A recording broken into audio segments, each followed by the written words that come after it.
Bien, veamos un ejemplito de un movimiento en dos dimensiones con aceleración constante, ¿vale? Imaginaos que nos dicen que una partícula parte del origen con una velocidad inicial dada por este vector, es decir, la velocidad inicial es 20i menos 15j, y una aceleración dada por este vector, aceleración que es de 4i metros por segundo al cuadrado. Ahí nos piden dos preguntas. Una, determine el vector velocidad para todo instante de tiempo. La pregunta B, determine las coordenadas x e y para todo instante de tiempo. Bien, veamos. En este caso tenemos un movimiento en dos dimensiones, pero la aceleración es constante, por lo tanto la velocidad nos va a ir variando en función del tiempo. ¿Bien? Como hayamos visto en las ecuaciones anteriores, en este caso, para este tipo de movimientos, el vector velocidad será igual al vector velocidad inicial más el vector aceleración por el tiempo. ¿Bien? Entonces simplemente vamos a ir sustituyendo. Ya como nos piden el vector velocidad para todo instante de tiempo, tenemos que el vector velocidad en función de t nos quedaría como la velocidad inicial. El vector velocidad inicial lo tenemos aquí, sería 20i menos 15j más la aceleración en este caso 4i multiplicado por el tiempo. Ya podemos dejar esta expresión más bonita, ¿no? Podemos unir las componentes i por un lado y las componentes j por otro. Entonces en este caso nos quedaría que esto será igual a componente i, 20, esto es componente j, nada, esto también es componente i, 4it, o sea será 20 más 4t multiplicado por la componente i. Y ahora vemos las componentes j, una componente j que tenemos es esta, sea menos 15j, y todo esto estará dado en metros por segundo.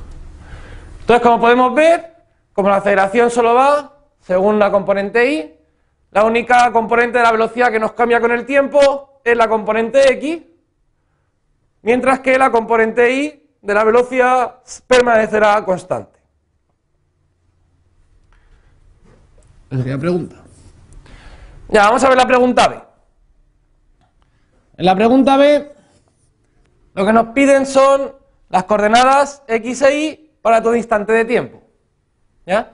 Habíamos visto que en el movimiento en dos dimensiones, teníamos que el vector de desplazamiento iba a ser, en un movimiento en dos dimensiones con aceleración constante, que el desplazamiento será igual al desplazamiento inicial más la velocidad inicial por el tiempo más un medio del vector de aceleración por el tiempo al cuadrado.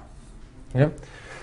Y vimos que esta ecuación vectorial la podíamos determinar como dos ecuaciones independientes, una para el eje X y otra para el eje Y. Entonces tendríamos que para el eje X tendríamos que la posición X será igual a la posición X inicial más la componente X inicial de la velocidad multiplicada por el tiempo más un medio de la componente X de la aceleración multiplicada por el tiempo al cuadrado. Entonces en este caso tendremos la posición inicial, como nos dicen que la partícula parte del origen, la posición inicial es 0. Bien. Luego, la componente inicial, la componente x inicial de la velocidad, tenemos que la velocidad viene dada por este vector y la componente x será la y tongo, por lo tanto será 20. Ahora tendremos que v sub 0 de x será 20 multiplicado por el tiempo más un medio de la componente x de la aceleración. La aceleración viene dada como 4i, por lo tanto la componente x de la aceleración será 4. Un medio de 4 por el tiempo al cuadrado, y a partir de esta expresión podemos conocer la coordenada x en función del tiempo. Veamos qué ocurre con la coordenada y. La coordenada y para este tipo de movimiento viene dada como la componente inicial más la componente y de la velocidad inicial multiplicada por el tiempo más 1/2 de la componente y de la aceleración por el tiempo al cuadrado. Bien. Entonces en este caso tendríamos la componente y inicial como parte del origen, la componente y inicial será 0. ¿Cuál será la componente y de la velocidad inicial?